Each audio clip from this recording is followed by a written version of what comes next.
रामपुर के बिलासपुर क्षेत्र में आयोजित प्रेस वार्ता में नैनीताल लोकसभा सीट से पूर्व समाजवादी पार्टी प्रत्याशी गुरजीत सिंह पन्नू ने देश में बढ़ती बेरोजगारी पर चिंता जताई। उन्होंने कहा कि युवाओं के लिए रोजगार के पर्याप्त अवसर उपलब्ध कराना समय की आवश्यकता है। पन्नू ने एक न्यायिक टिप्पणी पर भी आपत्ति जताते हुए उसे दुर्भाग्यपूर्ण बताया। उन्होंने दावा किया कि रोजगार सृजन और आर्थिक मजबूती के लिए अपने सुझाव प्रधानमंत्री को भेजे। वहीं उनका कहना है कि प्रभावी कदमों से युवाओं को बेहतर अवसर और अर्थव्यवस्था को मजबूती मिल सकती है।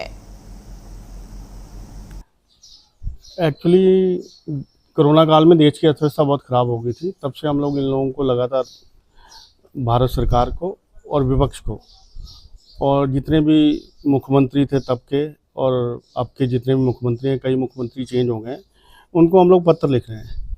पत्र के माध्यम से हमने उनको बताया था, भारत सरकार को बताया था कि देश में अर्थव्यवस्था, बेरोजगारी, महंगाई आदि की समस्या चल रही है और जो प्रॉब्लम चल रही है और भारत सरकार को जो राजस्व प्राप्त होता है, इनको इसके अतिरिक्त राजस्व प्राप्त हो जाएगा। हमारे पास ऐसे आइडियाज़ हैं जिनको लागू करके अलग से राजस्व प्राप्त हो जाएगा, जिसे हम लोग जैसे प्रत्येक लोकसभा क्षेत्र में, पहले हमारे सिस्टम से प्रत्येक लोकसभा क्षेत्र में 960 करोड़ रुपए प्रतिवर्ष दिए जा सकते हैं। 543 लोकसभा क्षेत्र हैं, 5,21,280 करोड़ रुपए प्रतिवर्ष अलग से दिए जा सकते हैं। उत्तर प्रदेश के जनपद रामपुर के लिए 6,000 करोड़ रुपए का प्रावधान रखा था प्रतिवर्ष और उत्तराखंड के जनपद उधम सिंह नगर के लिए 2,005 करोड़ रुपए प्रतिवर्ष का प्रावधान रखा था। और कांग्रेस पार्टी द्वारा अपने घोषणा पत्र में 2,000 गरीब परिवार की महिलाओं को 1 लाख रुपए की सहायता राशि प्रतिवर्ष देने का वादा किया गया था। हमारे पहले सिस्टम से ही 3,28,50,000 लोगों को प्रतिवर्ष 1 लाख रुपए की सहायता राशि दी जा सकती है तथा 33,592 लोगों को प्रतिवर्ष रोजगार के अवसर दिए जा सकते हैं। प्रत्येक लोकसभा क्षेत्र में 600 करोड़ रुपए हेल्थ सेक्टर में दिए जा सकते हैं, जिससे प्रत्येक लोकसभा क्षेत्र में एम्स लेवल का हॉस्पिटल बनाया जा सकता है, जिससे जैसे लोग दिल्ली जाते हैं, जहाँ कहीं एम्स कहीं दूसरी जगह जाते हैं, इलाज के लिए जाते हैं, तो उनको बहुत सारी समस्याओं का सामना करना पड़ता है। तो और वहाँ जाके वो बहुत परेशान होते हैं, उनकी रहने की व्यवस्था नहीं हो पाती, उनके इलाज की व्यवस्था नहीं हो पाती, उनका नंबर नहीं आता है, कई लोग बीमारी से ऐसे ही मर जाते हैं। तो इसीलिए हम लोगों ने सोचा था कि प्रत्येक लोकसभा क्षेत्र में अगर एम्स लेवल का हॉस्पिटल बन जाएगा और लोगों को फ्री इलाज की सुविधा दी जा सकेगी, तो इस समस्या का बहुत अच्छे स्तर पर समाधान हो सकता है।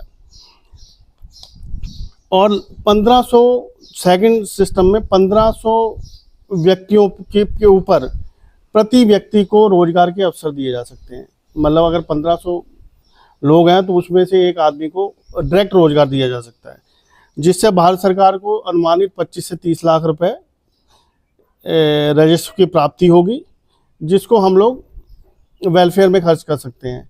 जैसे 543 लोकसभा क्षेत्र हैं तो सभी में इक्वल अगर धनराशि बांट दी जाती है तो उससे हमारे पहले साल में ही हमारे देश का बहुत बड़ा विकास हो सकता है।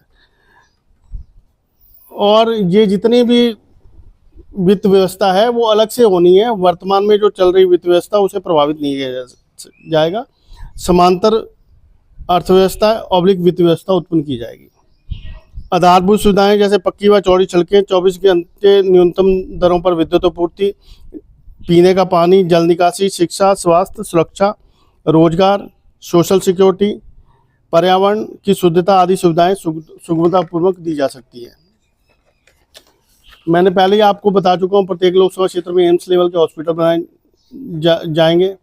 अधिकारियों, कर्मचारियों, मंत्रियों, मुख्यमंत्रियों, केंद्रीय मंत्री, प्रधानमंत्री को जनता के प्रति जवाबदेह बनाया जाएगा। ये जनता के नौकर ऑब्लिक सेवक के रूप में कार्य करेंगे, क्योंकि पैसा जनता का है, वोट जनता का है, मालिक जनता है। लेकिन आजकल जैसे वोट चोरी हो रही है तो उसमें जनता को तो कुछ समझा ही नहीं जाता है। जनता की इच्छा की कोई जगह ही नहीं है वर्तमान व्यवस्था में। हमने नफरत की राजनीति बंद करने को बोला था, चाटुकार पत्रकारिता बंद करने को बोला था। किसी भी व्यक्ति के साथ धर्म व लिंग के आधार पर भेदभावपूर्ण व्यवहार नहीं किया जाएगा।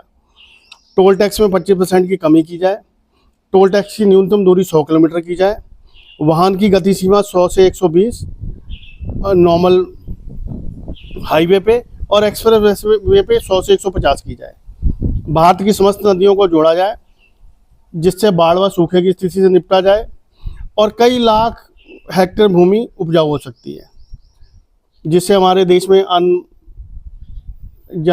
की व्यवस्था हो सकती है। अन्न के क्षेत्र में आत्मनिर्भर बन सकते हैं। महंगाई को न्यूनतम किया जाए, पर्यावरण को शुद्ध करने के सभी कार्यक्रम किए जाए, इमारती लकड़ी का न्यूनतम मूल्य निर्धारित किया जाए। अगर हम इमारती लकड़ी का न्यूनतम मूल्य निर्धारित कर देंगे तो किसान इसकी खेती की तरफ आएगा।